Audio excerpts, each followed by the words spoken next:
You're listening to Shoe In, covering the ins and outs of all things footwear, from sneakers to heels, loafers to slippers, and every type of shoe in between. Brought to you by the FDRA, the Footwear Industries Association focused on retail, trade, politics, and fashion, helping create and enhance conversations on all things footwear. Welcome, my friends, to the end of summer. It has been a hot one in many parts of the country. A lot of things going on. Matt, I know you just got back from a huge road trip out in sunny California. How was that? It was awesome, man. We drove 1,000 miles. We drove the PCH from San Francisco to San Diego, had 6 hotel stops, 3 daughters and a wife, and a minivan. So there you go. It's like Clark Griswold. All right, we got it. Awesome. And just last night, I saw a great summer concert, Jason Isabel. So nice. Yeah, that was awesome. Wolf Trap? Yep, at Wolf Trap, one of the Nice greatest, venue. I think, venues in the U.S. Yeah. It's actually a national park. Beautiful place, great acoustics. But I think in summertime, we get to do these fun things and take vacations, and then all of a sudden the kids start going back to school, and then the weather changes a little bit. And honestly, I'm ready. I'm ready for fall.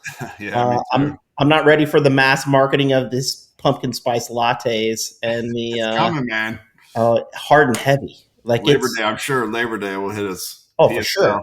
Like it seems like it's creeping. It's almost like the Christmas creep, right? The holiday creep starts in like October now. It used to be November now. So, and now the pumpkin spice, next year it'll be like 4th of July. They'll be throwing it out there. But anyway, these are the things we think about at FDRA, Exactly, right? Footwear and coffee and pumpkin spice. But there's a lot of stuff changing in our industry.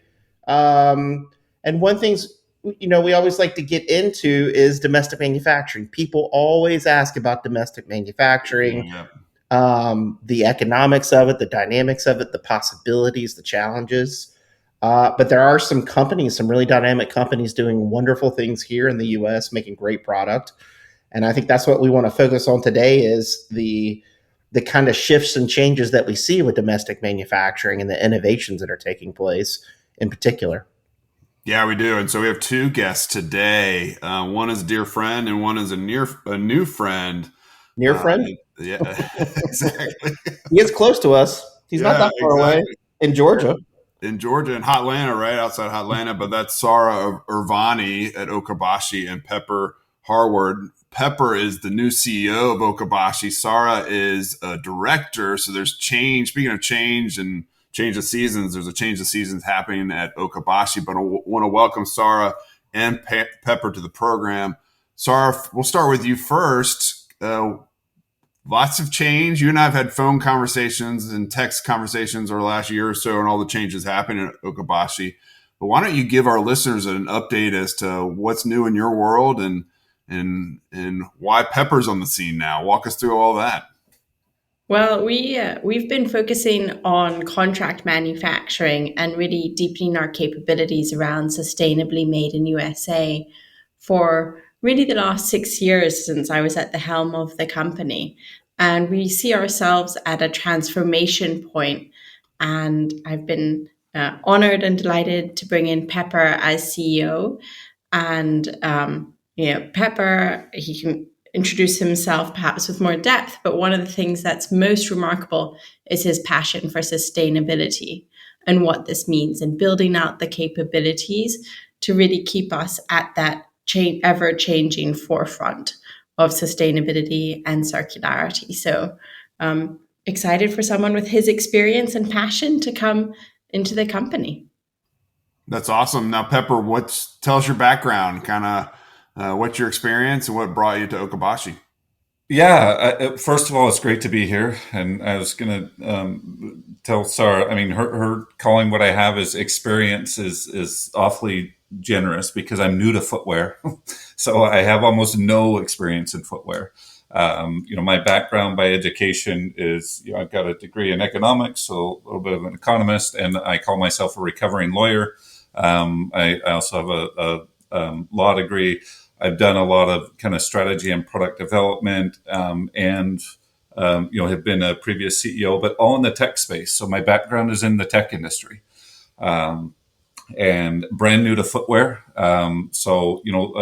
Making a transition that's the same kind of, position with a lot of similarities in terms of just conceptually how we look at product development, how we look at strategy, competitive landscape, all these things where there are some similarities, but then there are also an awful lot of differences. So, the trick, or I guess the key, is to figuring out what things should stay the same and what things should change, because I definitely have a different or a new perspective.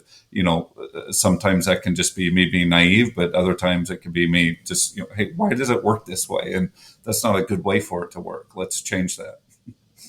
Well, I think what's beneficial is you actually have the manufacturing at fingertips, right? So you can go directly and see all those different parts from the material side all the way through to the production side, right? I think that's the challenge for a lot of the industry, is if you're designing or developing, sometimes these folks have never even been in a factory. So having the factory at your fingertips probably gives you a lot of ability to look at the processes and start to figure out what works, what doesn't work, what new machines or technology we can start to integrate in different places. You mentioned leaning heavily into sustainability, and I wonder where your focused right now is around that sustainable process and journey. Is it on the material side? Is it on every aspect of the company? Yeah, I mean, it's a great question, because I think that everybody's interested in sustainability, and I think genuinely we all might be at different places on our sustainability journey. But we're all interested, and we all might have slightly different kind of definitions for it. And at Okabashi, we primarily see sustainability through recyclability and circularity.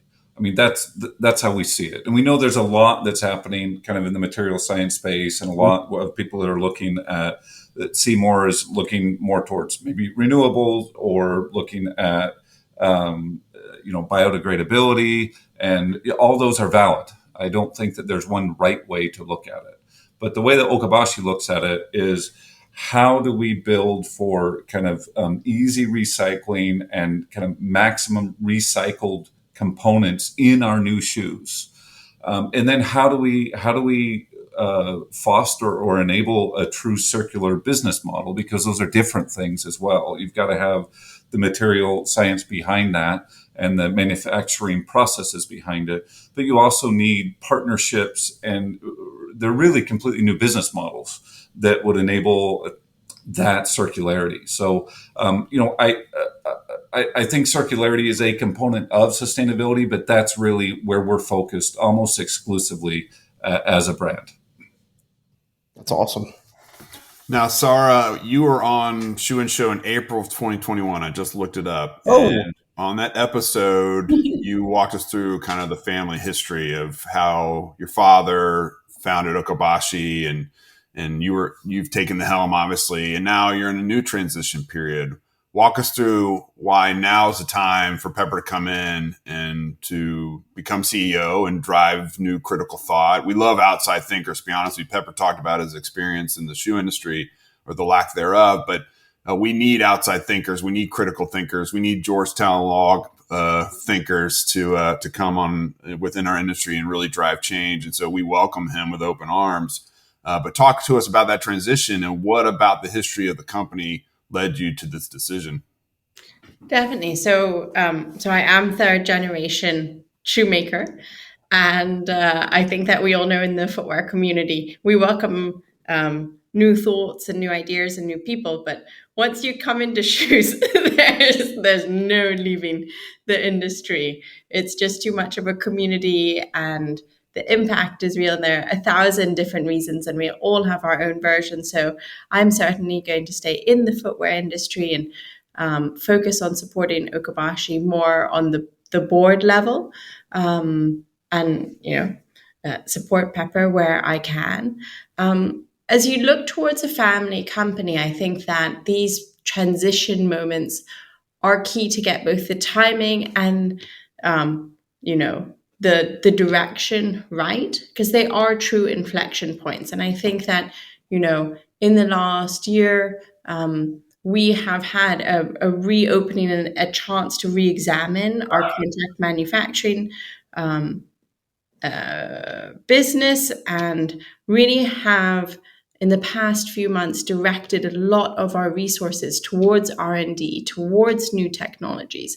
And we have an opportunity to rebuild that contract manufacturing business. And so it's a perfect moment to bring in fresh thinking. And I think that Pepper certainly embodies that. While Pepper and I certainly have different last names, Pepper has actually, I've known Pepper for over 10 years. And so we've had a close working relationship of friend, of mentor as well. So I've often gone to Pepper for advice. So I think that he's new to footwear, but knows Okabashi inside and out as well. And so it just felt like that perfect moment as we're building new business models to bring in a new perspective. So it's the Pepper Sara latte, basically. That's how I thought it was. Perfect.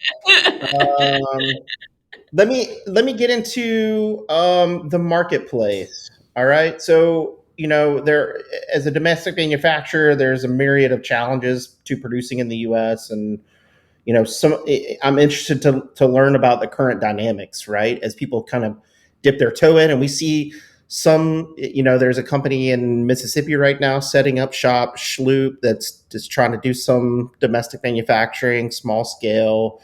So we see things pop up here and there that's more boutique. But from your perspective, in terms of the labor market right now, it's got to be, interesting, but also equally, and since Pepper has this economics background, just the general churn of the market from your perspective, like the consumers, I think we're in a weird spot, right? We don't know what's moving consumers, but we know they're spending still. They didn't pull back as much as we thought, but we don't really know where all that's headed. And just interested as you take a look at the marketplace, and we always talk about product being king, right? If you have the right product, you can find the right buyer at the right price, et cetera. So, but it's just, I don't know. We talk about it often after age. It's just a weird time in the world where you're just like, if you look backwards at data, it doesn't really tell you much about where we are today. Yeah, I mean, so just with U.S. manufacturing generally, you kind of threw out a lot there, and I'll try to get to all those things because there's so much to talk about. I mean, it's kind of a fascinating, space to be in for sure. And I think, I listen to you guys all the time, and you've been to an event or two, and I think sometimes you guys are too hard on U.S. manufacturing. There's obviously a place for everything, but I'm more optimistic that the U.S. can be and also should be an important piece of the footwear landscape, U.S. manufacturing. There's a place for it. This isn't just because Okabashi is focused on circularity, but it does happen to be kind of a nice overlapping space with the things we're passionate about in sustainability and in particular circularity. I actually think that that's probably the one thing that will drive manufacturing back to the U.S. more, because we definitely need it. One of the biggest challenges with the U.S. manufacturing is just the ups and downs, and trying to figure out ways to level load production across our product lines as well as the contract manufacturing that we do. There's the footwear kind of supply chain and ecosystem, because we also try to source everything domestically. It's not that Okabashi is huge, but our supply chains, at least in the footwear space, don't exist independent of us.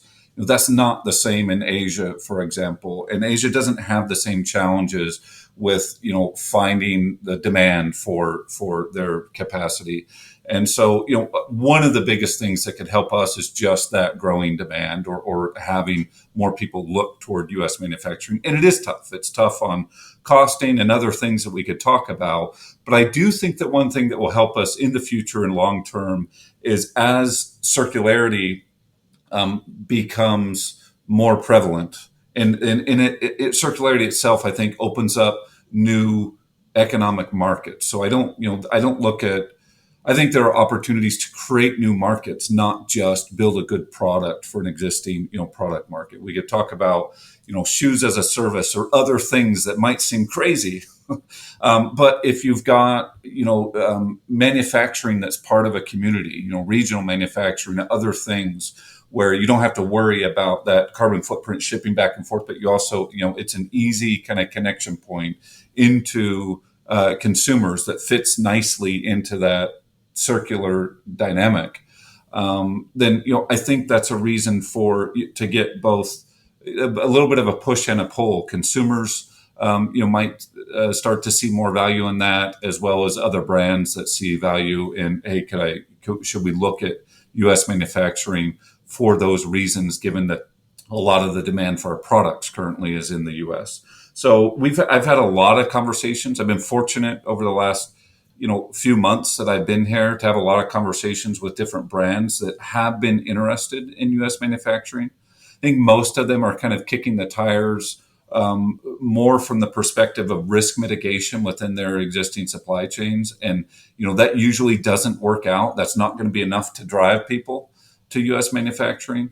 But those that have been focused on circularity or certain aspects of sustainability, I think there is a little bit more commitment right now today that's pushing that. And I think in the long term, that's more likely to increase demand for U.S. manufacturing than any, risk mitigation strategies that I know is kind of the dominant theme, or where brands right now are getting direction from their, CEOs or boards is, hey, go explore, is this a viable, possibility? And usually just comparing the costing there, it's, while we try to be competitive, it's not, brands aren't going to invest in that right now. They're going to wait until the next kind of, emergency or pandemic or whatever that is. But they've already kind of done their diligence. They're at a stage right now where they're just kind of doing that diligence. We're finding, brands that are interested in or passionate about sustainability and circularity have right now today have some dollars behind that or some commitment behind it in the way that, risk mitigation doesn't. That's really interesting. That'll help quite a bit. Yeah, I think that's right. And maybe it's not just circularity, but it's bringing all these issues together. My family and I have been watching a lot of Shark Tank, and Mark Cuban, he invests in these companies. A lot of it was risk mitigation of bringing manufacturing back. And he actually incentivized a lot of companies to bring that back to the US. And we're not trying to be hard on domestic manufacturing as an organization. We just know kind of the pitfalls to when you're sourcing 2.5 billion pairs of shoes for consumers. And we know based on our polling how fickle consumers are, because in the moment, when you ask them, hey, do you want made in America shoes? They say, absolutely. In the moment that changes on pricing or utility or fashion, then that goes out the window. The same can be true for, actually the polling's and Andy can tell you this, our polling's very similar when you ask them about sustainable product and made in America product, because everyone wants both sustainably made product here in the US, all in a vacuum. But when you start layering on these other variables on costing and performance, et cetera, that goes out the window. Consumers are all about saving. And we've seen that over and over again. But there's not a one size fits all for the industry. And so I think having Okabashi and Sara, you've been just a huge proponent of this for years, that there is a place for domestic manufacturing. We are serving a need. And I have to suspect since the start of the pandemic and in this post-pandemic era, your phone has been ringing off the hook as to what opportunities there are to partner with Okabashi. Maybe I'm wrong, but maybe walk us through some of those conversations that you've been getting as it relates to what your capacity is and how you can partner with brands here in the U.S. Certainly. I think, we've got capacity in the millions. And so that allows us to also be able to, in the pandemic specifically, we were called upon to create replenishment programs so that we could have that agility of supply chain that comes with domestic manufacturing. So we're able to do 2-week turnarounds and sort of keep shelves full and respond to needs, and also do a lot of testing in terms of what styles within a product portfolio will go stronger and be able to go deeper with the different partners. So we definitely saw a further openness to the soft benefits and the importance of having an agile and diversified supply chain. I think what's been really interesting in terms of when we think about, costing of domestic manufacturing and where does it go and does it make the end product more expensive, or if so, by how much, is also the analytics behind it. We know on marketing and all of these different areas, data drives and analytics drives so much of the decision making. And so it's been interesting to see these different organizations move from a pure FOB comparison mindset to a macro system analysis. So whether you call it total cost of ownership, whether you call it soft cost analysis, or sort of any of these sort of different names basically saying the same thing, of taking a holistic picture and understanding how agility and sort of all of these different aspects end up impacting our partners' bottom line, has been an interesting process to actively get involved with our partners in having those conversations. And I think that just like on the sustainability side and on that calculus, there is a greater nuance right now and a greater understanding of both how it works and how it could work, and the need for it. I think the same thing on the analysis side. So it's been interesting for sure. I do think that's interesting because, and I would also break it up because I think there's some parts of the market and some shoe companies that are price driven, right? Like they make decisions only on like, if it doesn't fit that, it doesn't happen. And then the brands and the other companies, I think, are in this space now where they realize like brand equity is everything in this emerging environment and economy. And you have to get the price right, but you also get the product right. You got to get everything right. And I think if you look at consumer demand over the next 2 to 3 years, it quite possibly could be flat. We could see some growth in the market overall, which, but I think from a business perspective, we're in a need to deflate our costs. If we're going to grow the company's profits, it's going to be from cutting costs.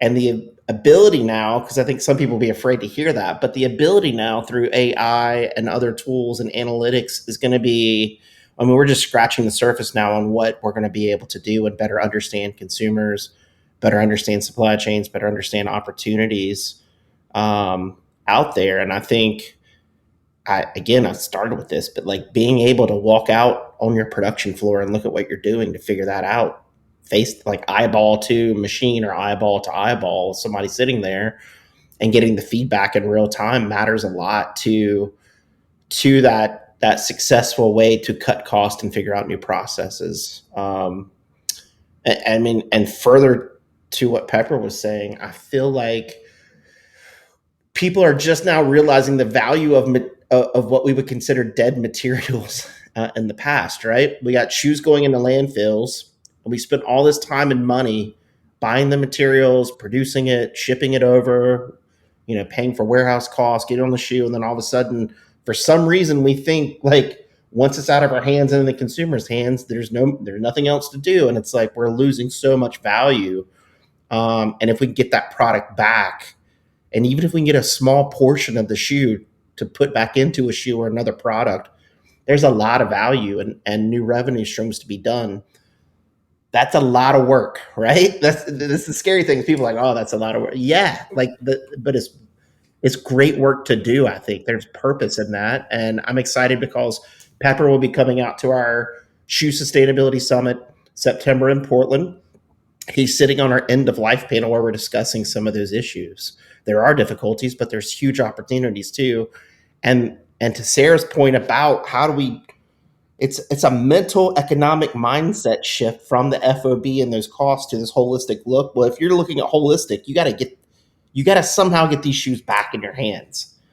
It's de-risked product. It's not dealing with China, or it's here in the US. Get it back, figure that stuff out. And I think hopefully, Pepper, when you come, you can share a little bit about what you guys are doing around that too. And if you want to chime in, that's fine. I don't want to. Yeah, no, absolutely. I think that first of all, I've been quiet for a while, and that's normally a good thing. Matt, I just wanted to respond. We were talking before about, you guys being hard on U.S. manufacturing. I just want to make sure, I said that as kind of joking around, because I totally agree with all that. Like but I agree with the points that you made, and I understand the reasons why. So just want to make that clear. But, Andy, I also agree with what you're saying, and would just emphasize it more, that especially around circularity, it's not just that you've got to be more creative. You've got to be able to see different, potential revenue streams and create new markets as well. Not necessarily just products. Maybe even look at what you're selling as more of, an experience or a transformation instead of just a product, because you're partnering also with your customers. A lot of that is about engaging your customers in ways they want to be engaged, helping them become the people they want to be, which is a little bit different than just selling a product there. And you can't get there.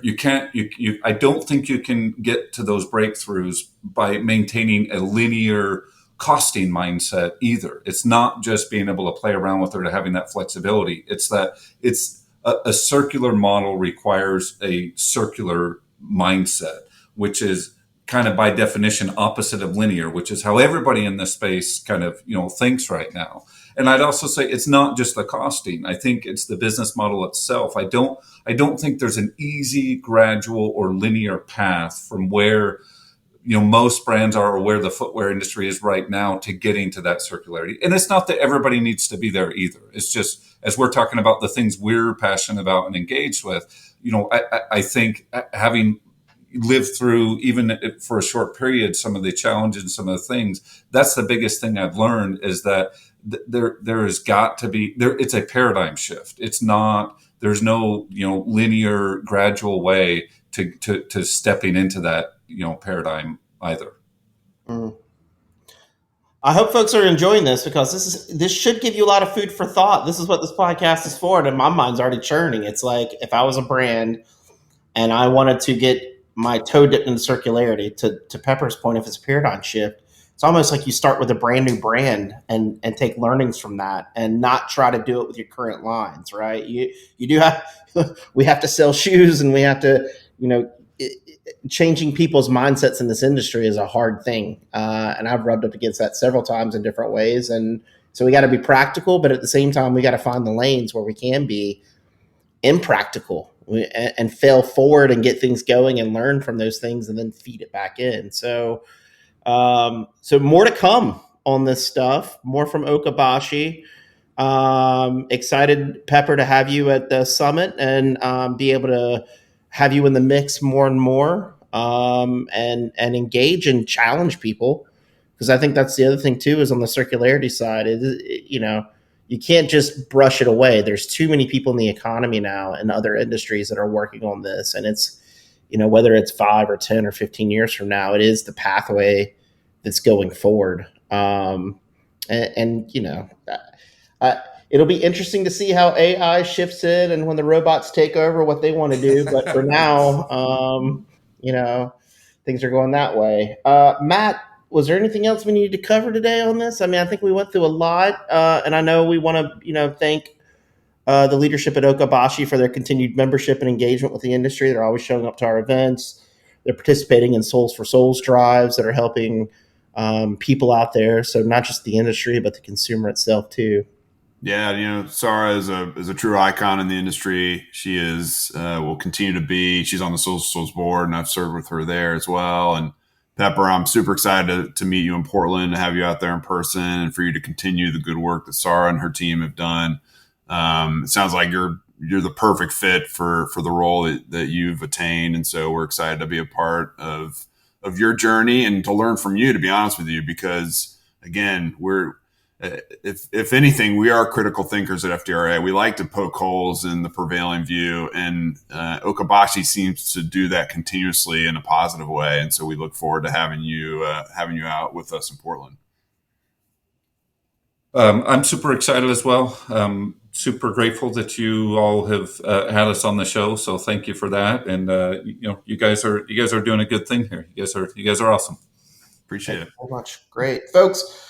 Thanks for joining us today on this great episode. Every Monday, new episodes drop. You can see the full catalog over 5 or 6 years now of episodes on shoeandshow.com. I will tell you, a lot of those episodes are important, not just in terms of, if you look back 4 or 5 years, you can still find really interesting nuggets on culture, on leadership, even on product still. So go back and take a look and see what might scratch your curiosity or interest, or what you're working on, to see how it might help you think things through. I think a lot of times it's conversations like this that drive our minds to shift and change and challenge what we're doing and why we're doing it. And that's how innovation happens. The spark occurs and it turns into the flame. So hopefully everybody's doing great out there. Hope your summer went really well. I don't know if you're like me and hoping that the colors of the trees start to change soon. I'm a polar bear. I need winter to come sooner rather than later. But anyway, hope to see you out in Portland at our events. 2 major events. Hope to see you on our Tuesday calls, where we're talking to members constantly about changing economics, changing marketplace dynamics. Drop us a line if we can help you. We know it's a challenging environment out there for many folks on budget, on sales, etc. If we can help in any way, please let us know. You can go to fdra.org and contact us through that channel. But again, thanks again to Sara and Pepper for coming on today and sharing their insights and ideas and what's changing and what's cooking down in Hotlanta. And until next time, Shoe In is out. Shoe In has been brought to you by the FDRA, the Footwear Industries Association focused on retail, trade, politics, and fashion, helping create and enhance conversations on all things footwear. For information about FDRA, visit fdra.org.